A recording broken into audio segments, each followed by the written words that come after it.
Hey guys, I want to take the time to introduce myself. My name's Russell Reeder. I'm a former Division I athlete. I had the opportunity to be coached by a lot of amazing coaches and play against some very talented athletes.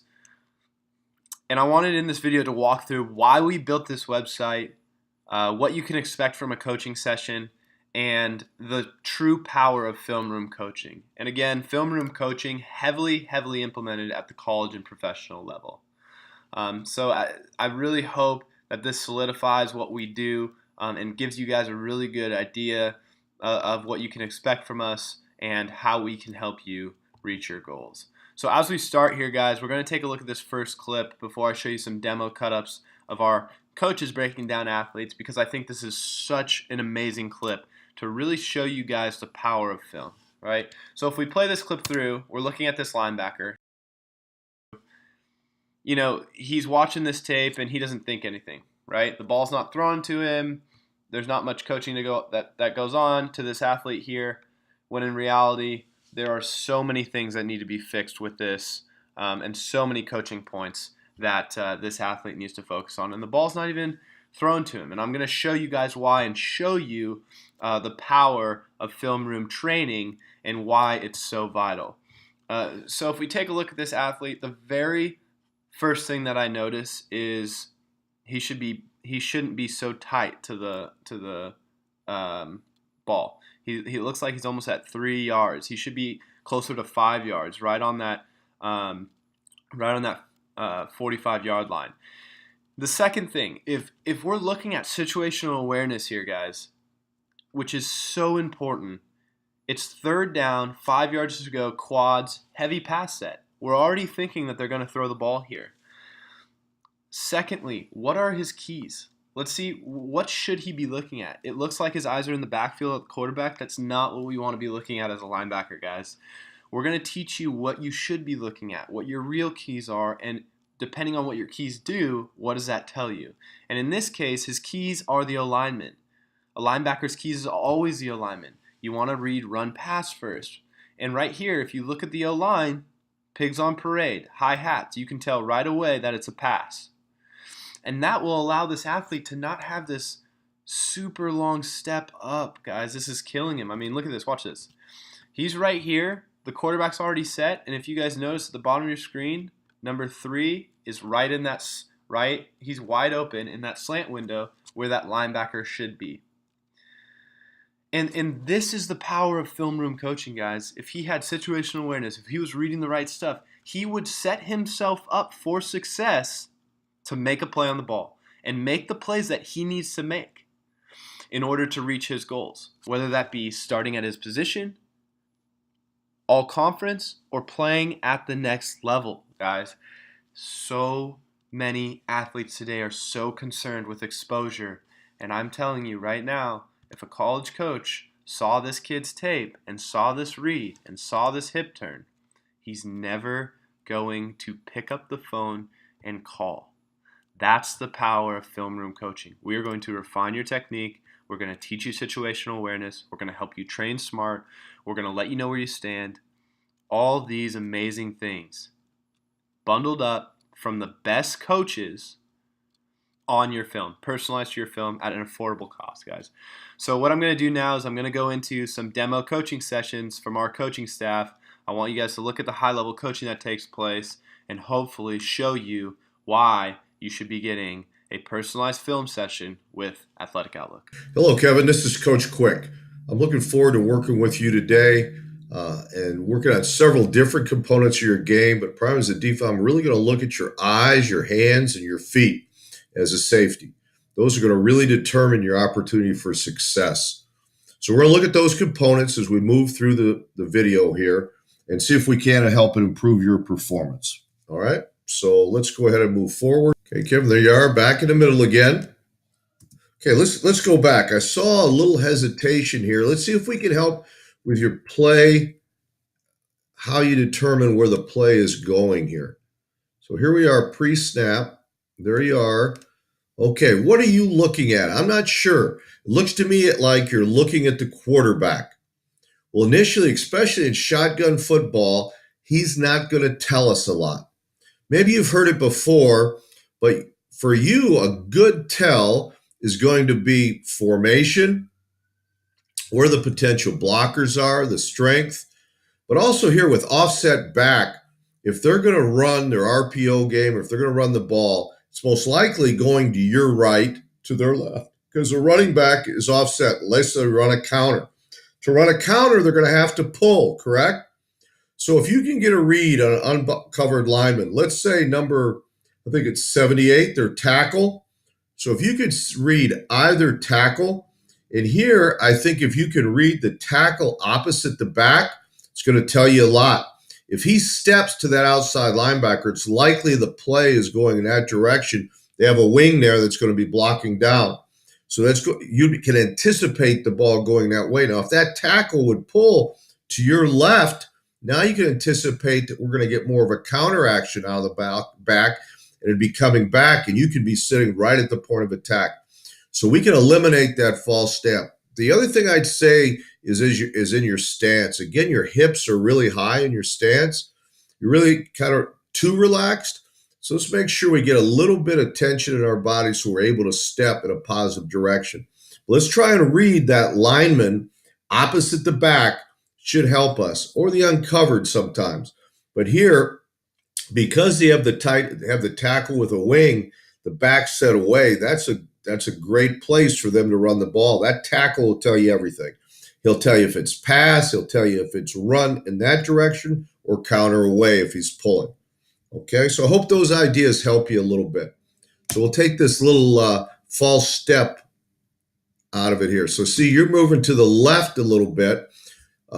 Where if you would have been able to see 78 going there, you would see where the ball's going on the give. You're going to be over the top, so you can see where you're at. You're doing a good job. You could be here you could be there right now. And that's the difference possibly between a first down, keeping the drive alive, or get in a position to have a better play on the ball, or not allowing a blocker to get set up. So we could change that 5 yards just with those first couple steps by how we diagnose the play. Okay, now you're coming in. This is a great shot. See where your head is here? Actually, again, you've kind of bent at the waist, so your back is too flat. You actually would like to have a slight angle to it, which means your hips should be lower than your shoulder pads. If your hips are lower than your pads, then you're going to run through your pads. You're going to run through them. So now get that face up. We don't need to pull the trigger until we get there, but that right leg needs to get to that near hip. And you can see it's way back, and the hip is starting to move away from you, which is going to create separation. So let's get our eyes up and look at the football here. He's got it up. What a great opportunity for a turnover. So if we would have gotten there just a little bit sooner because of our diagnosis of the play, and now we get that right leg to the near hip, and we bring ball side violence, we got a great chance, not only for an excellent tackle, but a chance to knock that ball loose. They're down here in the red zone. You create a turnover, you're a game changer. And again, a guy that can tackle effectively and creates turnovers consistently is a great commodity on any football team. So you can see what I do like is that you wrapped and you were able to finish. The thing is, that was a good tackle, but Kevin, you've got the ability to make great tackles. You're taking good angles. You're aggressive. What we need to do is lower those hips, put your hips behind your pads, make sure we're in the strike zone. Now there you were below the strike zone. So you've been high, you've been right in it, and you've been low. Our ability, and a lot of it comes down to our eyes and feet. Our eyes being up on that near hip and getting our near foot to the near hip. When it gets in that halo, when it gets in the circle, if I draw a circle around the running back's shoulders and drop that straight down like a column, when you put that near foot enters that circle, that's when you want to pull your trigger. So near foot, near hip, get it in the circle. Now, boom, explode your hips, wrap and run or wrap and roll. Okay, I hope that helps, Kevin. But good tackle. You got him to the ground. But now we had such a great opportunity for a turnover there. So as we move forward, we'll get you creating more turnovers, and the coaches will take notice of that, both the high school and college coaches down the road, and hopefully someday beyond that. We're going to play some good football players down the road, and as you progress through high school and college and maybe beyond, it's going to be important that tackling is so important. But your eyes were better there, so much better. Your feet were better there. Our hands is what we needed to improve on that last tackle. Okay, here we go. Next one, Kevin. Again, we're going to be running the alley. I like that. I like that you can do that. You know, in the game today, there are a lot of what I call hybrid opportunities for guys. There's somewhere between a safety, a strong safety, a linebacker. Those are used a lot, especially against the RPO game. So your ability to run the alley is really good, and your ability to tackle is good. Hopefully, through working together now and in the future, I hope to help you become a great tackler, because great tacklers are much demand, and it'll create a greater opportunity as far as when you start looking at colleges and wanting to play beyond. So let's take a look here as we finish this. Again, you're a little high in your running here. Keep coming, keep coming. You got to get over the top. Now, let's see where we're at and see where our eyes are at. We're a little high again. We're bending at the waist instead of at the hips. Let's make sure we're dropping our hips. Now, he doesn't have this thing high and tight. This ball is loose. There's an open window there. So as I come, I want this, I'm a little high. I should be coming to that near hip down in here, and so that my right leg, my near foot, comes to his left hip. So near foot, near hip. I want to hit through the strike zone. I want to break ball side violence, and I want to finish by run or roll. So right here, the stance, I'd like to see a little more hip bend so he can get his head up and have a little more positive angle in his stance than that flat back that you're looking at. It looks like it's really hard for him to get any kind of vision out of his stance right there. But good first step. Good job using his hands to initiate contact. Right there is a great fit position. That's a good picture of how we want to initiate contact. What I would say is as he drives through this, he ends up falling off the block late because he gets his base really narrow and he's running instead of playing with a good base and working that foot fire. I do like the fact that he plays on the right side and the left side. Again, I'd like to see him finish with his feet right there.